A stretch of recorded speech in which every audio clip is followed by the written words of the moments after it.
Huwag kang bibili sa mga kaibigan mo. Or should I say, pipiliin mo lang yung mga kaibigan mo na bibilan mo ng produkto or serbisyo. Dahil sa video na to, sasabihin ko sa inyo kung bakit. So disclaimer lang guys, hindi ko po sinabing burautin nyo yung tinda nila or wag nyo silang suportahan. Ang sinasabi ko lang dito, huwag kayong bibili, it is just because na kaibigan nyo lang sila. So ano po ba yung personal experience ko dyan, no?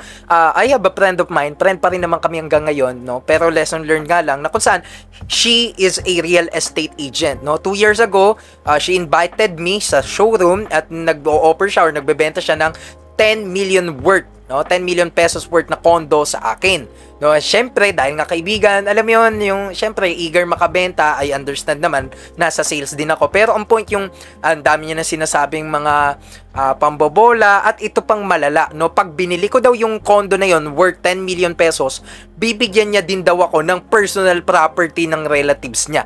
Now which is, 'di ba? Hindi ka po kapani-paniwala, 'di ba? Parang minsan may mga kaibigan tayong ganun or hindi totoong kaibigan na sasabihin kung ano-ano, mapabili ka lang.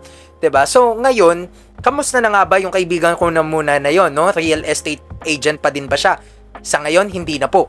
'Di ba? So ang point ko diyan, guys, 'di ba? Kung sino man nag-alok sa iyo ng kahit anong produkto or serbisyo, minsan pag hindi talaga nila filled 'yun, 'di ba? Parang ano yung habol mo noon, 'di ba? Parang ano na yung pinangako mo noon kung halimbawa binili ko talaga siya. So wala na po, 'di ba? So ang sa akin lang po dito, pipiliin mo ring maigi kung sino yung kaibigan na marunong talaga sa field na yon or sa produkto na yon, not just for the sake na makabenta lang siya or salesperson siya. So ang point natin dito, kailangan talaga maging mapagmasid lang tayo kasi baka mamaya 'di ba, relationship is more significant, no, than business. Ano pong ibig sabihin nito? Baka mamaya pabili ka talaga ng isang bagay na yon, mahalaga yung bibilin mo, dahil nagbebenta yung kaibigan mo ng produkto na yon, diba? Which seems to be example po, hindi naman ganun ka-quality, pero nga dahil kaibigan mo siya, nahiya ka, binili mo, wala ka nang pambili ngayon ng ibang bagay. So ang point natin dito, 'di ba, baka magkasira pa kayo kasi mararamdaman ng kaibigan mo 'yun kung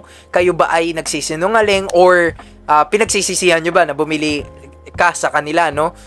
So ano pang example nito? Baka naman mamaya pag on the other side hindi ka bumili sa kanila, sumama yung loob. So kaya dapat sa mga kakilala nyo, kaibigan, alam nyo din na kung bakit hindi bumibili yung kaibigan nyo sa inyo. So pero ang point lang natin dito, supportan nyo sila, i-like and share ninyo. No, pero kung hindi naman talaga kayo pabili ng bagay na yon, no, wala naman sa tingin yung value na mai-add sa inyo kasi every product and service has their own target market naman Alright? So kaya yun lang, parang walang samaan loob, 'di ba? Para straightforward lang. So ako mahilig ako sumuporta, pero yung mag-a-add ng value sa akin yung product na yon. So yun lang po, ayos ba?